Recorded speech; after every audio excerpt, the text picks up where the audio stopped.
Warning. This program contains strong language, auditory violence, and mental nudity. It is intended only for mature audiences. Listener discretion is advised.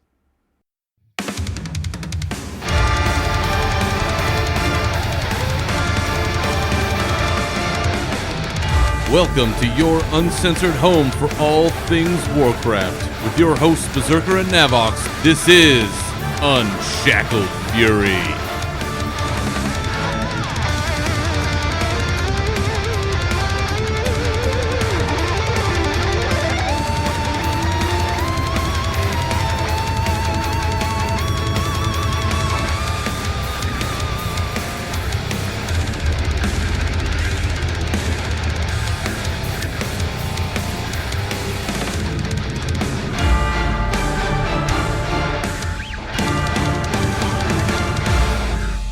Love is in the air, pink rockets are exploding everywhere, and we're back again to wade through it all. Welcome to episode 47 of the Unshackled Fury podcast. I am your host, Berzerker, and with me, as always, is the bell to my beast. He is Navox. Welcome back again, sir.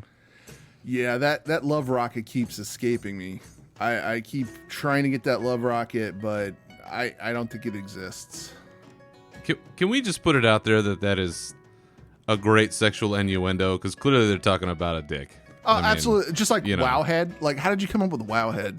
Like, honestly, go out to Wowhead. Like, have you ever had any Wowhead? Come on, it really made me say wow. But then by that token, I guess, what is a sham wow? You're gonna love my nuts. You're expecting like a blowy and something else turns up and you're like, whoa! Oh, got a slap chop. Nothing wow about that. Oh, that's right, folks. If this is your first time tuning into the show, this is the where we go. Read and brand of humor that we bandy about in this fine place. So, welcome to a show that is definitely not for children, and the reason why I put a warning at the beginning. So, yes, sir. So, what have we been up to besides chasing mythical love rockets? Well, a week ago, my team we finally downed Jaina on normal. And, congratulations. Yeah, it's a fun fight. I think the encounter is really fun. It's so good. It was a nice learning experience for us, and we finally got her down. I unfortunately did not get anything out of that, but it is what it is, and now we're making our way through Heroic. Tonight we'll probably end up doing it again. That's right, we record on Sundays. pull the blinds back a little bit, but yeah, we'll do it again tonight, and then on Tuesday we'll go back in there on Heroic. We did manage to down our mythic Champions of Light, which was a fun fight. We found out that Prot Warriors, because I swapped to Prot for this, because we had two main tanks and I was a backup tank, and one of our main tanks is out on a business trip. So yeah, so they asked me to fill in, and I'm like, shit. Okay, yeah, I can do it. That's not a problem, because I tanked everything from Mists up to Legion, and then Legion we merged teams, and they already had a tank, so I filled in a role of DPS. I figured out how to do everything with DPS, and I was having a blast doing it. And then, it's nice to be able to, hey, you know what? You're a DPS, but you're the backup tank, because I can focus on I get to do all three of my specs, and it's a lot of fun for me to do that too. So, other than that, been leveling up with Geek Chic Lisa with her warrior. She finally hit 120 yesterday, which was a lot of fun. Nice. Yeah, so we're gonna hit some dungeons and get her some gear. I forged her a hammer that she can use. And then other than that, we watched a fun documentary on the Fire Festival, that shit show. It's in Netflix. It's called Fire, the Greatest Party That Never Happened. I think everybody needs to watch this. What a doozy that was. Oh my God.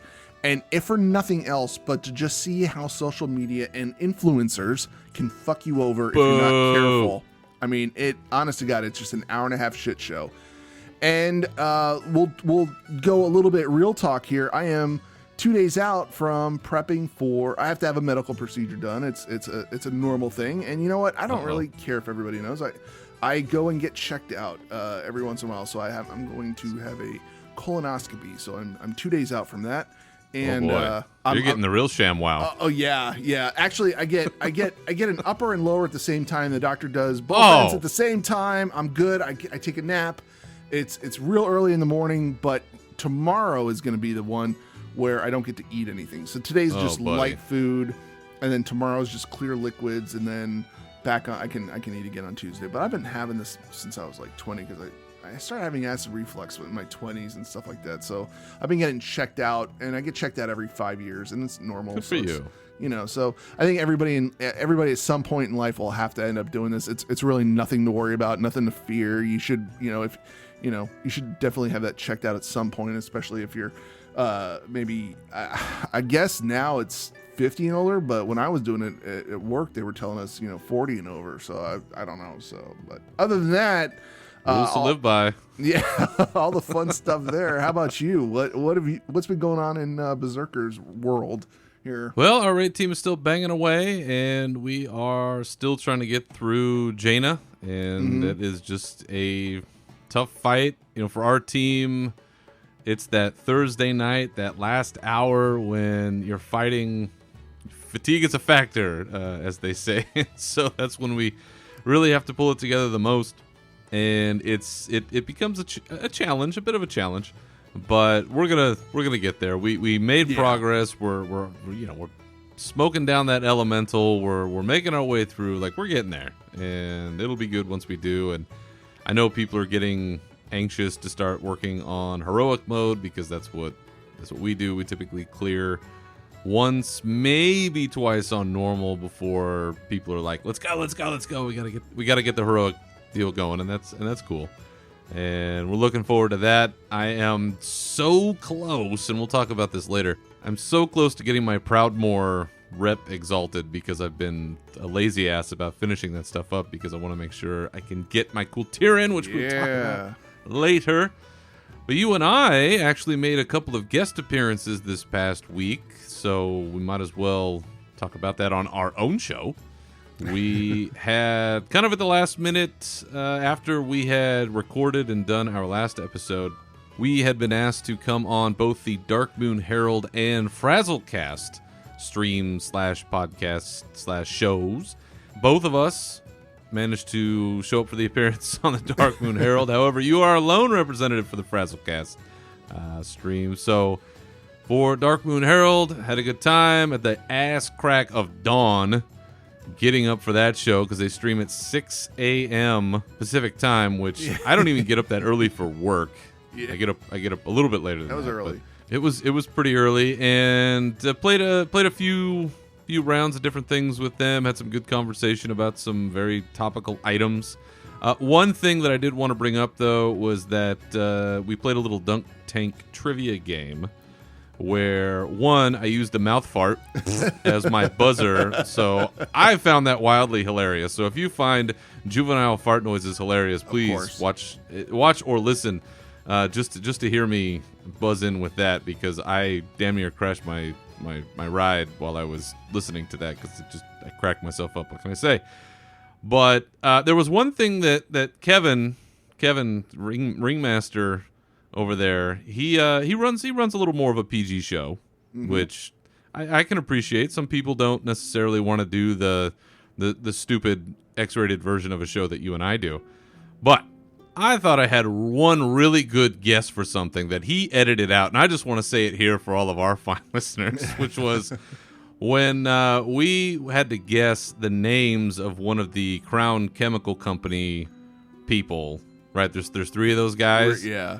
And my first guess was Brother Love, and that was one that did make it. But I had a second guess of Apothecary Love Pump, which I thought was a really good answer. And shame on Kevin for editing that out. I didn't think it was that dirty, but I guess it was. That was a pretty good guess. So somewhere out there needs to be an Apothecary Love Pump. But yes, we were on that show, and I think we definitely. We did our thing. We brought the fury and the rage, and you certainly brought our special brand of insanity to that show. So I appreciate you bringing some energy while my caffeine was kicking in, because You can clearly hear at the start of the show that I'm still half asleep because you can't barely hear me because I've got two people that are sleeping in the next room over, and I'm like, I kind of have to be a little bit quiet. And, so you can start to hear me liven up about halfway through once the Valhalla Java has finally hit my bloodstream and I'm awake and going. But it was good. It was nice. And so that's out there. Dark Moon Herald, I think it's episode 226 was the episode we were on. It's the most recent one, so if you want to hear us on that, drone on about a bunch of stuff, you can hear that. Now, you were on Frazzlecast just this past Friday, and I understand you were on there with a guest, Sal. Our show buddy Sal was on, as well as another gentleman from another podcast. Yes, it was Sal and Epic Insanity from the Frozen Nerds podcast. Yes. And we had a good time talking the Battle of Dazar Allure, and we also talked about hair products and things like that. So that was a thing. And I remember at the start of the show, Fraz was like, "Oh no, listen, we're not doing 3-hour long podcasts anymore." And all of us were like, "Oh wow, that's great. Thanks, Fraz." No, we only did 2.5 hours. Hey, it was still fun. He told the truth. He told the truth. He did tell the truth. That goofy little gnome. But yeah, we had a lot of fun. We had a lot of fun, and it was more tame. I was more tame on that show than Dark Moon Herald, so it was nice. So, but yeah, it was fun talking with everybody. Yeah, appreciate everybody coming on, and we do have in the pipeline one more guest appearance on another show here, probably in the next couple of weeks. So once we've got all of that locked in, locked down, ready to go, we'll make sure everybody knows when and where that's going to occur. So you will see us at least one more time out in the wild, and then everybody will probably figure out that we are terrible guests to have on, and that'll probably be the end of it. So, all right, well, we are going to jump into our rage portion and our news and all the rest of the stuff we've got here, and we are going to touch on something that's a little bit long in the tooth, but we want to make sure that we put our stamp on it to some degree before too long. So let's go ahead and jump into our rage. Let's rage. Last episode, which dropped right before the layoffs over at Activision-Blizzard. So this was, I think, the evening of February 11th is when I uploaded our last show. February 12th being the day that the fourth quarter financial report came out for Activision-Blizzard. They announced that they were laying off 8% of their staff, and the whole world exploded. Mm-hmm. So all of that happened between the time we did our last episode and this episode. So I did want to make sure that we touch on it a little bit, even though, as we've talked about, every show, for the most part, has said something about this. There are a few that haven't said, I don't think, anything about it, which I find just a little disappointing. That, if you're part of this community, I hope you have something to say about one of the most earth-shattering events that's occurred to the company that we are most closely tied to and what we do in this venue. But be that as it may, we had the fourth quarter earnings report that came out. There was a conference call that was led by Activision Blizzard executives, and in it, the very first thing that came out was crowing of how the financials were, the revenue was the highest that it had ever been, and all this great stuff, but we're also going to be laying off 8% of our staff. The thing about it was, and I think that this is what's stuck in everyone's craw, myself included, and I believe yours too, Nav, is the way that this was handled, the way that this unfolded was just god-awfully handled. To come out and to crow about record revenue in the billions of dollars, to have recently brought on executives whom you're paying millions of dollars to. Yeah. And in the same breath, announced that somewhere near about 800 people are about to have their lives completely upended because they've now lost their job. The way in which this was handled could not have gone worse unless they went down to the Blizzard campus and literally pissed in the faces of the people who got let go. Yeah. It could not have been handled worse. There are ways to explain the situation to shareholders, and I get it.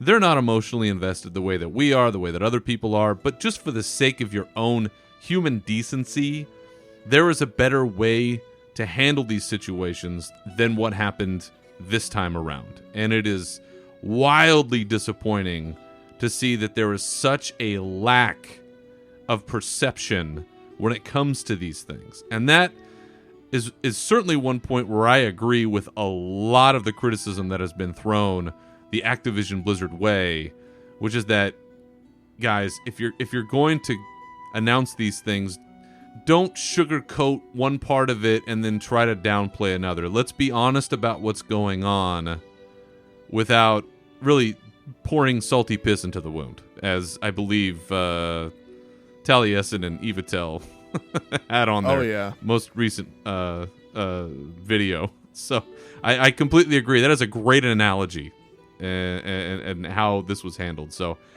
I hope that going forward that there is a better perspective from the higher ups, that when there are things like this to announce, try to maintain some level of human decency when you do it. Yeah. I mean, hell, they keep everything under a tight lip with game development, but this was just flat out, boom, here it is. This is what's happening, and the employees had no idea what was going on, and it. Yeah, there were reports of people hugging in the parking lot, and it's sad because it was, there were people that affected the community. There were a lot of community people that were hit with this, and those are the people that were the front end face of what we see on a day-to-day basis. It's we get to see Lore and Ian and all that on when they do the Q&A and things like that, but the community managers and our the PR people and things like that, those are the people that are actually communicating with everybody, and those are the people that everybody gets pissed off at when they do communicate with, and it's sad. It really is sad that happened. So well, and one of the other unfortunate things that I saw as a result of this was people going after certain individuals and saying, I'm glad you got fired, or the night before, I hope you get fired. And it's like, you know what? Fuck anybody who said that. Go eat if you're that kind of person, seriously, go see a therapist, because that's just not needed by anyone, anywhere, anytime. And it's just disgusting. Unfortunately, there's been a lot of that behavior around this particular incident, and I hope that coming out of that, maybe there are some lessons learned, but this was not a good day for Blizzard. This was not a good day for Activision-Blizzard. This was not a good day in a lot of respects. And hopefully going forward, this pain will ultimately be worth it for the people involved directly, and in a much lesser sense, us as players and the sort of tertiary figures at play here. So, all right, well that's what we're gonna say on that piece. And as the sort of more or less emotional side of that, let's go ahead and get into our news and talk a little bit about the layoffs and the financials of everything that's been going on.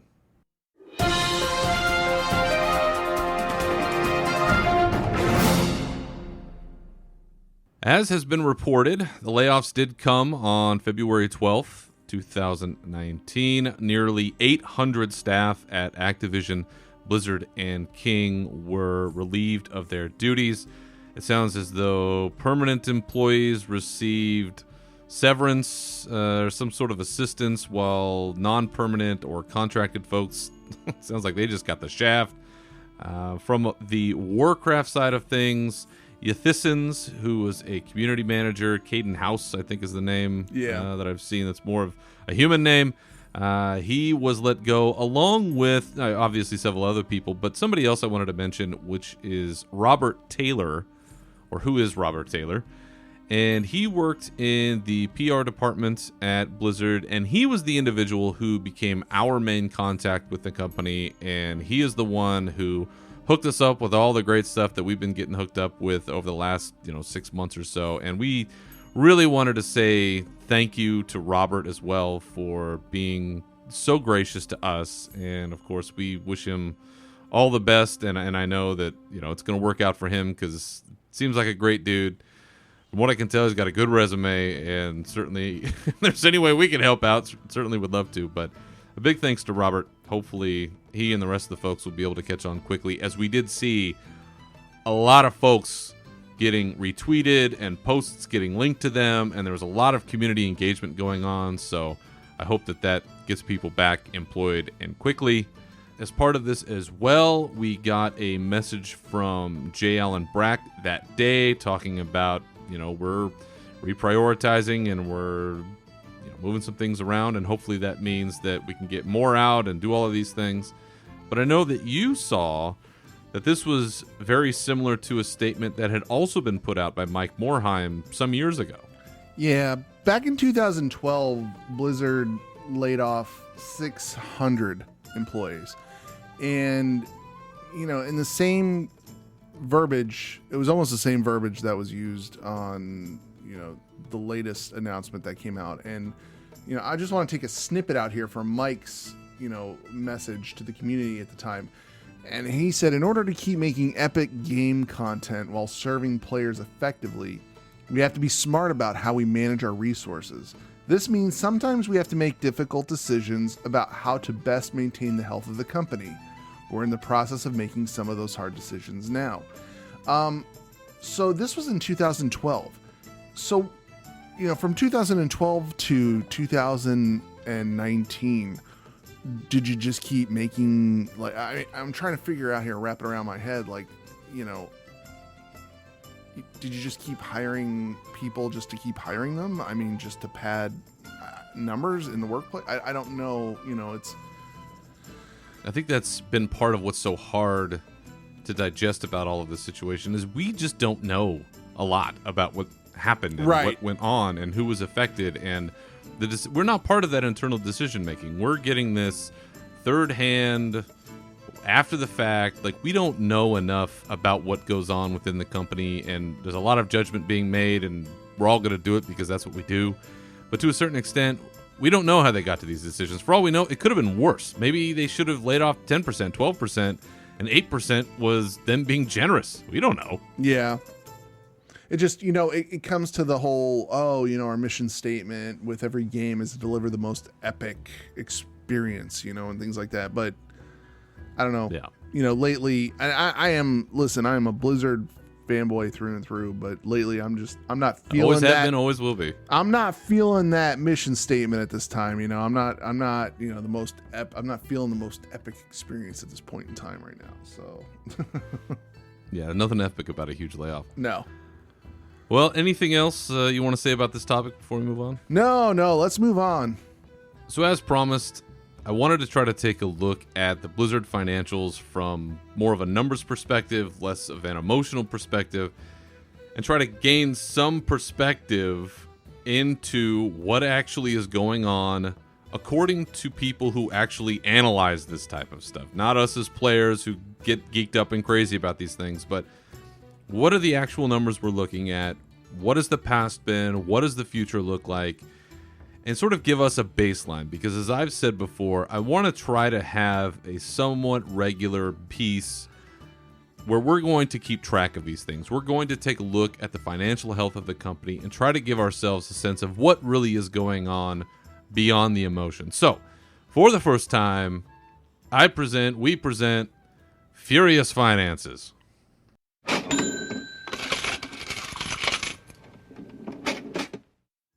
All right, so taking a deeper look into the financials, and I'm going to try to keep this as high level as I can. It's going to get a little wonky, but bear with me. And Nav, if I'm tripping over myself here, you can go ahead and stop me.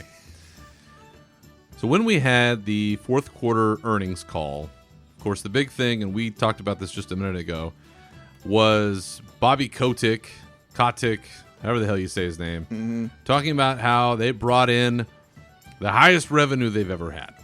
And it is true that in 2018, They brought in $7.5 billion in revenue, which was up 6% from last year.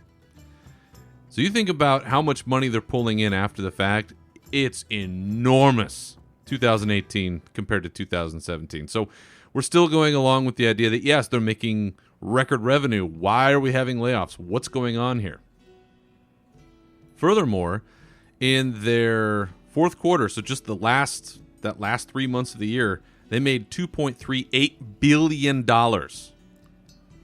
Billion with a B, which was above about 100 million or so more than what they thought originally they were going to get. So again, exceeding projections, billions of dollars, doing really well. On top of that, they had an earnings per share, which an earnings per share is, or EPS for short, is an indicator of a company's profitability. So the higher an EPS or an earnings per share, the better the company is performing, essentially. And mind you, I'm saying all of this, I am not a financial planner nor advisor. I am just giving out this information just so we can have part of this discussion. So for Blizzard, their earnings per share was 90 cents a share, which relatively is not that high when you look at other companies, but it was above what they thought it was going to be at 64 cents a share. So again, overperforming. It's all looking good. Now here's where the problem comes in. And this is where you're going, well, this is part of the stock game. This is part of dealing with Wall Street. The Wall Street expectations were even higher than what they ended up pulling in. For the fourth quarter of last year, when Blizzard made $2.38 billion, mind you, Wall Street, quote unquote, Wall Street, had expectations of around $3 billion. So now we see part of the rub. Yes, they pulled in higher than they thought that they were going to do, but the outside investors thought that they should do more. And that's where Bobby Kotick is talking about, we didn't meet our ability or our expectation, or we could have done better. Because according to the Wall Street wonks, they could have pulled in $3 billion. And their earnings per share, instead of 90 cents, they thought it was going to be $1.28. So that sort of sets your baseline for, yes, they were making record profit. However, according to financial analysts and everybody else, it should have been better. And that's where that rub comes in, because now people are starting to get worried and saying, well, what's going on? Why isn't it as high as it should have been? But going forward, here is the issue that the company does have, and I think that this is what plays into a lot of what's happening, is that the revenue is expected to go down in 2019 by more than $1 billion. Where they pulled in $7.5 billion in 2018, the projection is that they're going to only pull in $6 billion in 2019. And their earnings per share is also expected to be below projected expectations. So now they have already not met the analyst expectations. Now they're going to be lower in revenue. So granted, it's still higher than what it was in the past, but it's lower from where they are now. So you're trending down. Adding fuel to that fire is the fact that no major releases are coming out in 19 except for the next Call of Duty expansion. And that's an Activision thing. That's not a Blizzard thing. Right, yeah. So expectations are going down. Nobody's really putting anything out. It's not, in that sense, in that short window of looking at 2019, things are looking down. Mm-hmm. And that is where it looks like a lot of the reasoning for these layoffs came from. Lowered expectations, lowered outlooks. That's not the shape of a healthy company. But let's look at the other side of that. When looking at analyst reports by Morningstar and the Center for Financial Research and Analysis, both of them kind of say the same thing, in the sense that Blizzard stock, or Activision Blizzard stock, which as of this last Friday was trading at about $41 a share, $41.50 a share, is actually undervalued. So it seems as though the value of the company is being suppressed to some degree, and that, at least according to Morningstar, the stock should be about $20 a share higher, about $62 a share. And what they're seeing is, according to CFRA, which is the Center for Financial Research and Analysis, they expect us to kind of break even, where in 2019 we're going to go down by about 12%, but in 2020 we see the rise. And they're predicting a rise of an equal 12%. So you're going to see a downward trend in 19, but they're going to hit a floor. They're finally going to hit a floor, and that's where the bounce back is going to start. So all in all, as we're trying to wade through these numbers, this is what it seems like to me, is you had people on Wall Street expecting one thing. Granted, what came in was good, but it wasn't good enough. Looking ahead in the immediate term, it's all going downward. But then another year from now is when it's going to start to bounce back. So when I look at this, now, as we've talked about before, I do have some Blizzard stock. I bought a very small amount because I wanted to be able to get in on this. I do have a, what do you call it? I have a trading account, which gives me access to the reports that I've just been reading from to give you all this information. So it looks like we're going to kind of see this bounce where they're heading down. If you look at their stock, Activision-Blizzard stock was trading at $83 a share back on October 1st. So we're only talking about 4 or 5 months ago. It has been slashed in half. So it has taken a steep dive, but they are looking at 2020 as the year they bounce back. And I think this is part of the reason why I continue to maintain my confidence that this pain is going to be worth it, that they're reorienting as hard as it is, and they're going to find a way, because for the company, for the Activision Blizzard wonks and hacks that are out there that are trying to make a buck, and that's their focus, they're going to do what they need to do to make that happen. Part of that means layoffs, but part of that also means the survival of the company. And if it means that they had to do this in order to preserve Blizzard, sometimes you have to take it or leave it. And I hope that with this reorientation, a $150 million restructuring that's going on, that they can find a light at the end of the tunnel. And in 2020, hopefully coming off of announcements in 19, because I think we're going to get announcements this year about what's going to come out in 19, right, or what's going to come out in 20. The 2020 is going to be the year of revival for Blizzard. So now let's let the smoke clear from the wonk factory that just spewed out of my brain here. For you, Nav, do you think that we're at the bottom? Do you think that this painful period is going to be worth it, or are we just never going to climb out of this now? Oh no. It's never like that, and you've said it before, the pendulum can only swing so far in one direction, and we've been living a very, very, we went into MOP, and it was very, people's, and I'm talking from a Warcraft perspective. I'm not really talking from the company as a whole, because I was not, and I'm still not a very big Diablo fan. Like I buy Diablo when it comes out, just if there's a special edition or something like that. I am mainly a WoW player, and you said it yourself about Wall Street and things like that. These shareholders and executives, I believe, were so drunk with confidence and hubris that they bought into no matter what Blizzard was going to put out, Blizzard and Activision was putting out. So if it was tied to Blizzard, it was going to sell.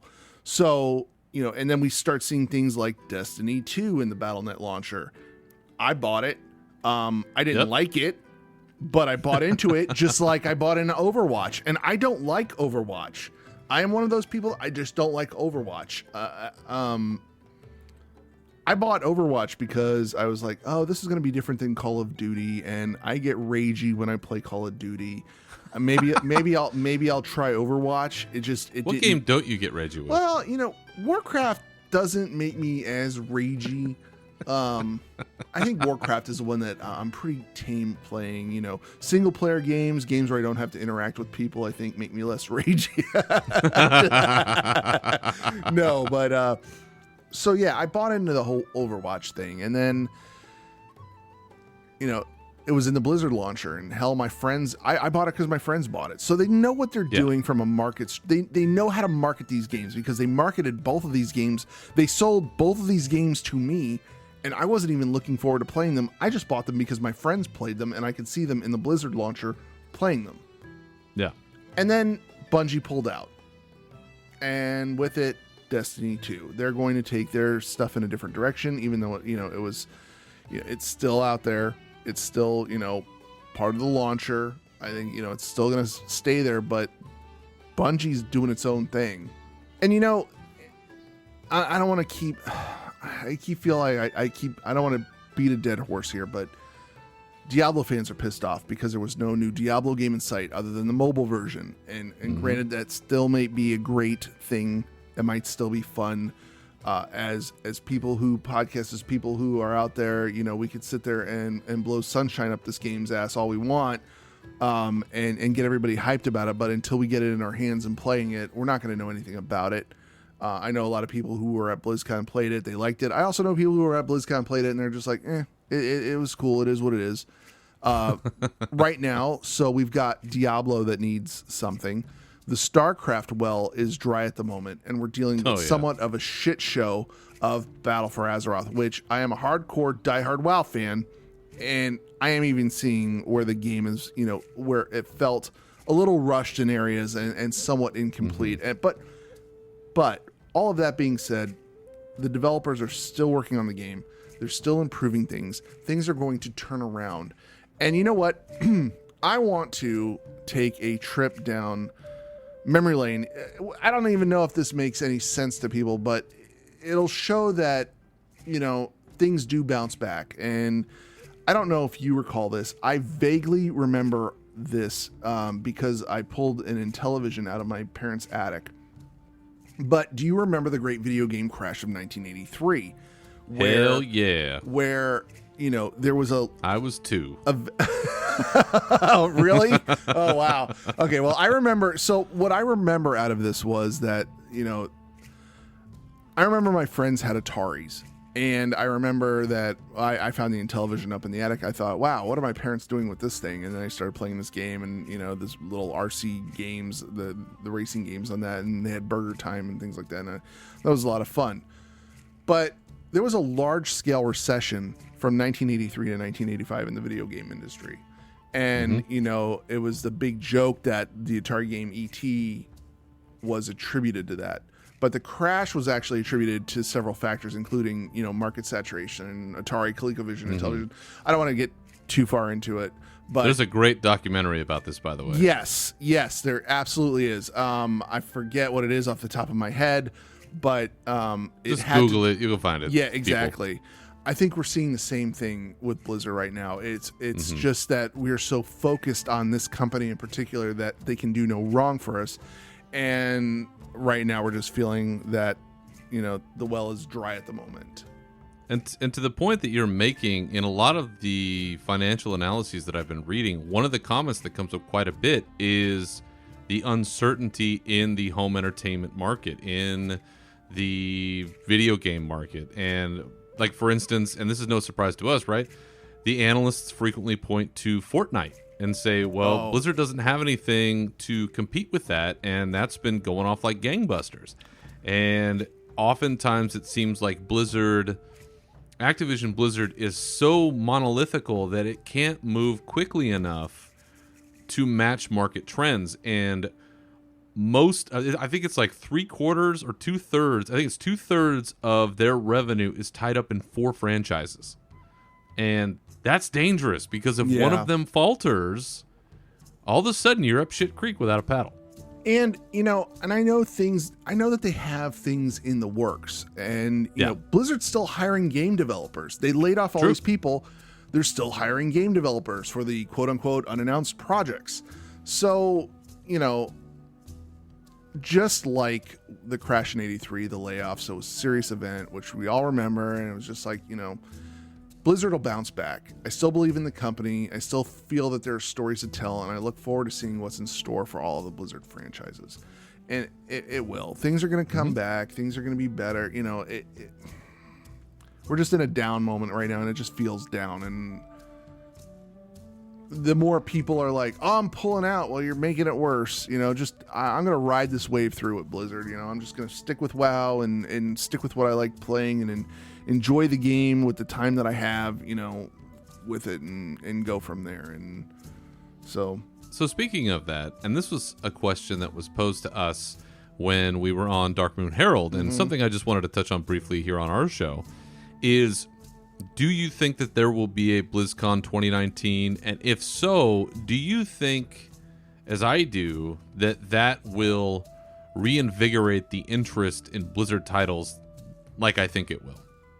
I really do feel that there will be a BlizzCon, because they don't really have they need some sort of forum to announce their games, and they don't make announcements at E3, which used to be amazing. Now it just seems that it's E3 is just an Xbox versus PlayStation show featuring classics from Nintendo. Blizzard likes to announce their games in other venues, which is silly to me. Hey, let's announce this game while we're in Cologne, Germany. It's like, why don't announce the game at BlizzCon, and that's the excitement of BlizzCon. That's what it's always been. Like, I always watched it online. I've never been in person, but I always would manage to watch the opening ceremony online. And even when we didn't have the virtual tickets, somebody was doing something where we could watch it, through either Justin TV, or somebody was doing, or even that one time on Dish Network where we were able to watch it online. I forget what it was. Well, I remember when WoW Insider used to live blog it or something. Yeah, and it's just people want to see those types of announcements at the big cons. So I have a feeling this year they'll probably do a Diablo announcement, and they'll probably do a Warcraft expansion announcement. It's the year for that. And if they come out with something new, great. But I really want the next new thing to actually come out and feel finished. And I say that because I felt like when we were handed Overwatch, I don't know, I felt like that was just unfinished. And we're not going to go back down negativity lane here. I'm not going to do that. But, I just want the next game that Blizzard pushes out, if it's a new game or a new genre, to feel like some thought went into this, some story went into this, something went into this, other than, hey, we just need to make another shooter, and that's it. But yeah, I mean, to answer your question, yes, I do believe there's going to be a BlizzCon 2019. Yes. Yeah, and I know that so when we were talking about this on Dark Moon Herald, Kevin was making a point, and rightfully so, that coming out of BlizzCon, there was not a lot of happy, joy feelings going on. It was pretty negative. The community was in an uproar. I mean, overall, I thought the convention was lacking that certain amount of magic that we've come to expect, but there are down years. As I've said many times before, we've had the Geek Is years where they don't have anything to announce. But even before the layoffs, even before all of the tumultuous stuff that's gone on with the financial aspect of this, I felt like 2019 was going to be a good year for a BlizzCon, because it just seems to align right that this is the time for big announcements just in the general scope of game development timeline. Now, with everything that's going on, they really need a win, man. They need something to jumpstart that fire. And I liken it to where Disney has D23. Yeah. That's where you're seeing, they're not going to show the last Star Wars trailer at some Bupkis State Fair. You know what I mean? They're going to save it for their convention. Right. They're going to save it for the eyeballs that tune to their event. It's the same way I feel about BlizzCon. Even if they have to scale back what they do, maybe there's, less vendors. Maybe there's less stuff going on at the convention. Maybe they find a way to save some money here and there because they have to. But that week that is spent there, and the preceding time that it takes to set up, it gets you more eyeballs on what you're doing and more interest in what you're doing in a concentrated period of time than you can spend on anything else. And I stand by that wholeheartedly. So, not to mention the fact, this is the year that Unshackled Fury has got to show back up at BlizzCon, so you damn well better have some kind of Warcraft announcement, or I'm gonna lose my shit. So, all right, so that's in a very gigantic nutshell is the financial look that I wanted to start with when we're thinking about Activision-Blizzard, which is that yes, they made record money. It was below what the Wall Street folks thought it was going to be, and it is going to trend downward at least in the interim, with the hope and the projections that they will eventually bottom out and climb back up in 2020. And that's where I hope that is a sustained upward climb. But the Unshackled Fury podcast will be here every step of the way to keep tabs on it, to inform as best we can as to how that's going. And we'll see what happens the next, month or so when we come back. And it won't be nearly as long or wonky as this discussion's been, but we'll check back in and see where we are.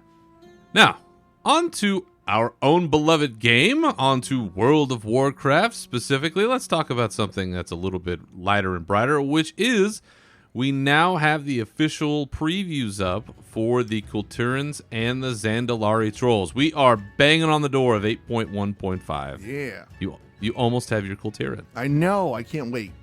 You're so close you can smell the sea stink on them. All of them. Yeah. I got 3 of them all lined up in my head, ready to go. Yeah. Do you have names saved? I do have names saved. Yep. Do you dare share what they are? Oh, no. I save those for later on. I'll save them for later on. Yeah, okay. So in order to get the Kulturans and the Zandalari, of course, there are requirements. And we just wanted to make sure that now that there is an official preview, we can talk about what classes you can be for each race, what you have to do, what the racial traits are, all that jazz. So starting off, the Kulturans, the proud explorers of the sea, the stalwarts of Kulturis, they will be available to us, and the classes which will be tied to the Kulturans are druids, hunters, mages, monks, priests, rogues, shaman, and of course warriors, because everybody wants to be a warrior. Their racial traits will include Brush It Off, which increases versatility and heals a portion of the damage you take. So that's kind of sweet. So you get punched in the face, it actually helps you out. Child of the Sea, which will help you swim faster and breathe longer underwater. Jack of All Trades, which will increase your profession skill. Rhyme of the Ancient Mariner, which, by the way, is a great Iron Maiden song, will help you with resistance to frost and nature damage. And, of course, the great and powerful Haymaker, which will smash your opponents, stunning and knocking them back. Popeye punch. I'm never going to get my headbutt, but this is, I think, as close as we're going to get. And I'm very satisfied with that. And it's the sole reason I'm thinking about race changing. Just so I can get this damn Haymaker. So, of course, to unlock your allied race, you have to do stuff. And as I mentioned earlier in the show, Proudmoore Admiralty, got to be exalted with them. Even my slow ass, it's taken forever to get this up to exalted. I'm only like 2,000 rep away now, so if I can do it, you can do it. You have to earn the achievement, quote, a nation united, which basically just do your questing. Yeah. You'll be fine. You'll get it. And then you also have to earn the achievement, Tides of Vengeance, which just work on your work campaign. Super fun, easy to do. No problem. Really, the rep grind is kind of the hardest part. So once you've done all of that, the Kulturans should be available to you at that point. And for the Zandalari Trolls, you want to tell the folks what's in store for them? So the Zandalari Trolls, for all of our Horde listeners, thank you for listening to our... All 2 of them. All 2 of them, yes. So the available classes, they're going to have Druid, Hunter, Mage, Monk, Paladin, Priest. What? I know, Paladin. I know what? Priest, Rogue, Shaman, and Warrior. So, wow, guys, that's a nice set of classes there you got. Now, their racial traits are, God, man, they got something called City of Gold, so you get to discover more gold from creatures. Embrace the Loa, obtaining one of 6. So yes, this one's kind of cool because I think you get to choose which Loa you want to represent at the time, and you'll get one of the 6. They have 6 powers, the 6 different Loas. I think they'll be able. I think you have to go to like a shrine. Yeah, and so that's kind of a neat little thing for them. Then they have something called Pterodax Swoop. Summons a Pterodax to reduce your falling speed.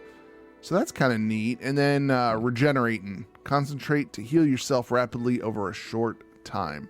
And it's the same unlock features. You're just going to want to reach Exalted with the Zandalari Empire, earn the achievement Zandalar Forever, and then just, get the achievement Tides of Vengeance, which is basically go out there and do all of your Warfront stuff and all of your quests, and, you can, unlock these things. Now, the nice thing about both of these are going to be the new Druid forms, I think. I think everybody's going to get psyched about these new Druid forms.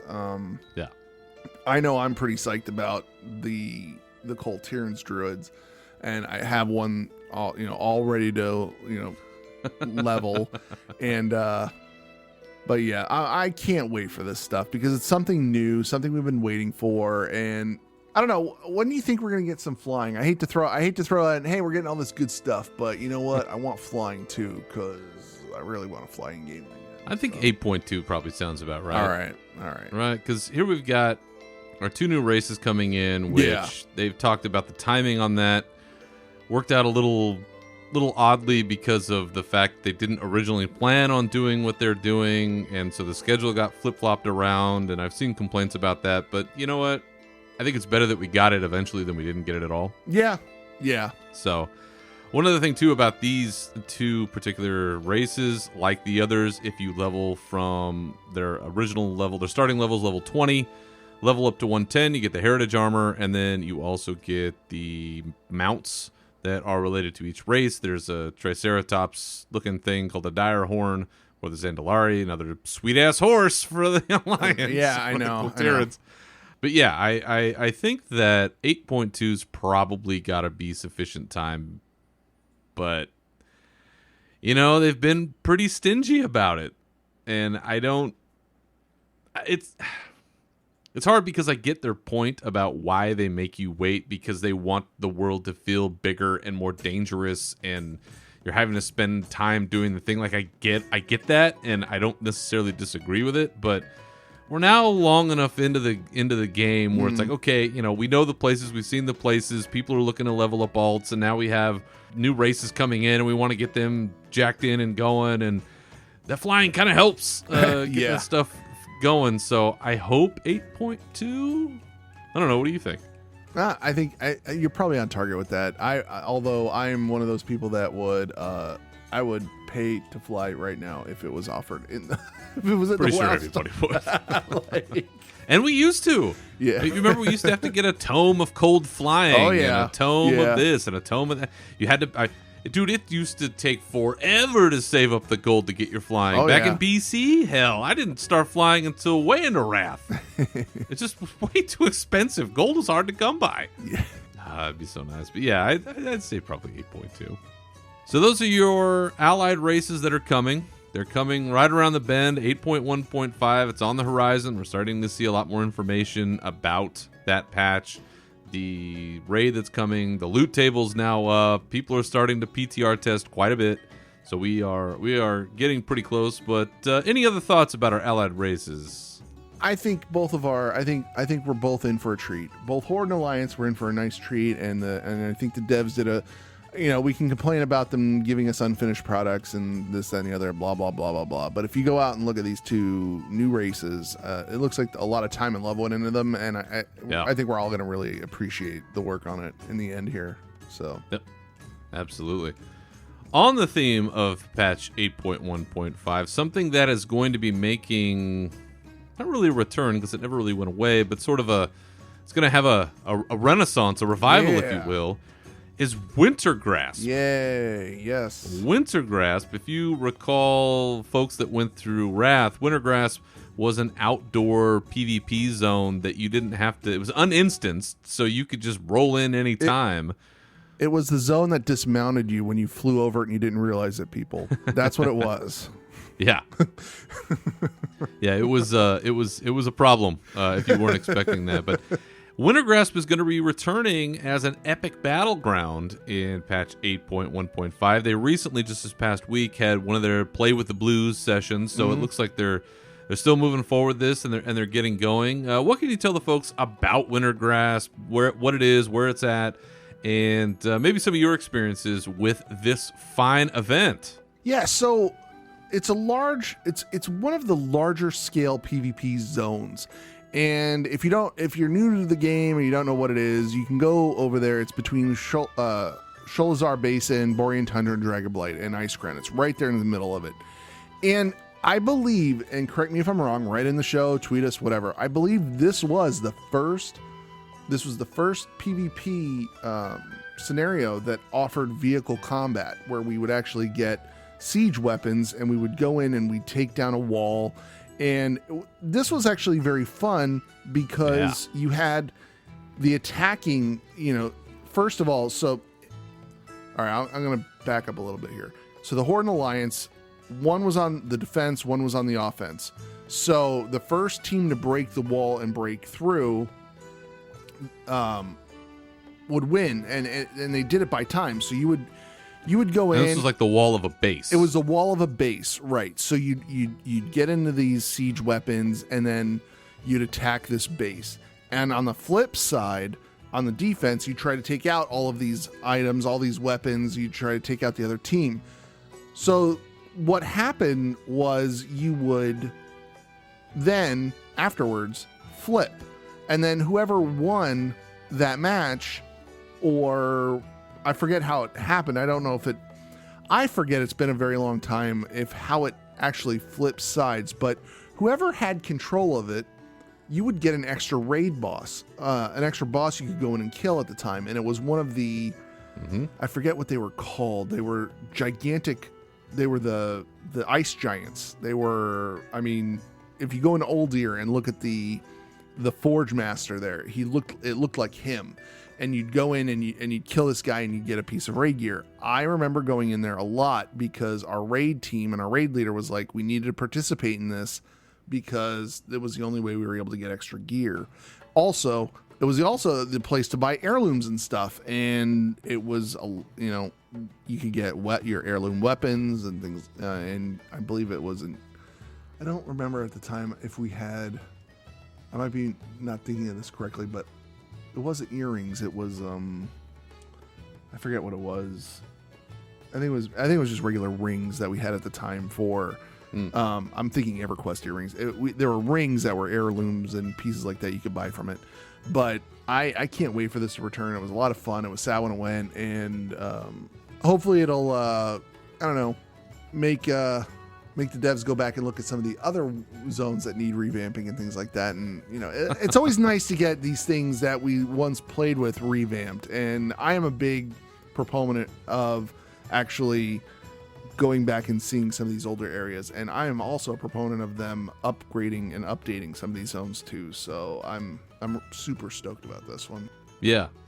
Yeah, the way that this battleground works is that you essentially have a 30-minute window where whichever faction controls the zone, every couple of hours it would reset, where you had a 30-minute window where you had to defend it was like the Vault of Archivon was kind of the main base. Yes, that's it. That's what it was called. And you could essentially siege, you could lay siege to the defended territory with these assault weapons and big tanks and all this kind of stuff. And if you destroyed certain buildings around the map, you'd actually shorten that time, I think, is how that worked. And so you had to defend it within this time frame, and if you managed to hold people off long enough, then you'd retain the ownership and the ability to go into the Vault of Archivon and then go to those bosses, which now you can get some pretty cool transmog gear out of there, because you can run in there. There's 3 bosses in total, and you can run in and grab each one, and because there's like an Earth, Wind, and Fire achievement. I remember that if you killed all 3 of them at the same time. I remember we tried it and we got our asses kicked a whole bunch of times, but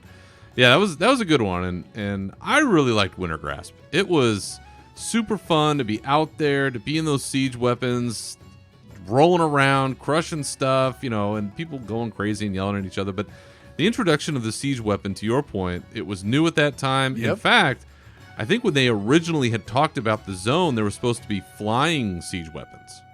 That'd be something. That'd be awesome. Like my dance studio, I'm still waiting for that. Where is that, you noobs? Add it to the list of stuff we'll never get, right? Be angry about forever. So yeah, they had talked about those kinds of siege weapons, but we did get a bunch, and I'm happy to see it return. That's one I'll do. And in fact, I was so geeked up reading about this yesterday. I even went and did my yearly Alterac Valley run. Oh, wow. And boy, that place has not changed. No, it hasn't. It hasn't. It's still a lot of fun, I think, but no, it hasn't changed. Yeah, I've never been a big PvP person. I doubt I ever will be unless there's something unless I can resurrect Varian Rin by doing it a whole bunch of times or something. I doubt I'll ever be into PvP, but I always liked Winter Grasp. It was pretty fun. My buddy and I used to run it quite a bit. He ran it, I think 10 times a day. But it was a lot of fun, and it'll be nice to see that return. So yes, Winter Grasp returning as an epic battleground in 8.1.5. So maybe you can ride in on your Katirin and show them what Northrend is all about. Last but not least, before we go this week, just wanted to highlight something real quick for everybody. And Nav, you're the one who actually sent this to me.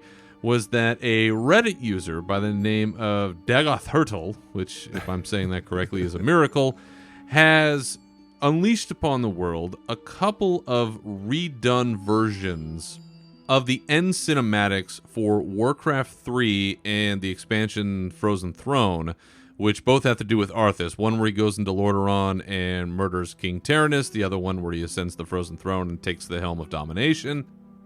This Reddit user essentially used some kind of AI programming in his computer to enhance the existing cinematics, and they're not quite perfect. He's still working on the tech, but what we've got so far, man, he's done he or she, whoever they are, they have done an amazing job of updating this, and it's so nice to see this stuff refreshed. And I know we've seen it a million times. It's like, yeah, I get it, but just watching people still work with this, man, so cool to see this. Yeah, I mean, because it's just fans. I mean, the fans are just giving us some new stuff to look at, and I absolutely love the machinima aspect of this as well. Yeah. I did not play through Warcraft 3 in Frozen Throne. I didn't play through all of them. I have the games. I still have them. I've never played through them all, to completion. So I didn't get to see. Are you going to play through Reforged? Maybe. I don't know. We'll see. Probably. I already bought it. I probably will. Will. So, I mean, it's Warcraft. And that's okay. So let's talk. Besides this stuff being amazing, and we'll put links to both of these things. Definitely go check them out.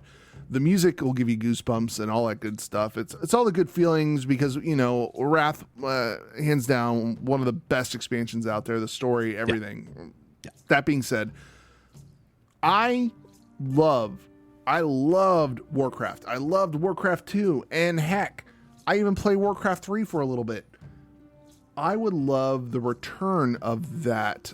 I know we're stuck. Not stuck. I don't want to say stuck. I know we've got World of Warcraft. I know we've got our whole World of Warcraft right now. But returning to the basics, going back to basics, having orcs versus humans in a StarCraft, in RTS style. I love that. And now, I've been thinking about how Blizzard could, expand on their current IP and their current, universe and things like that. And how Dungeons and Dragons has made this big comeback, right?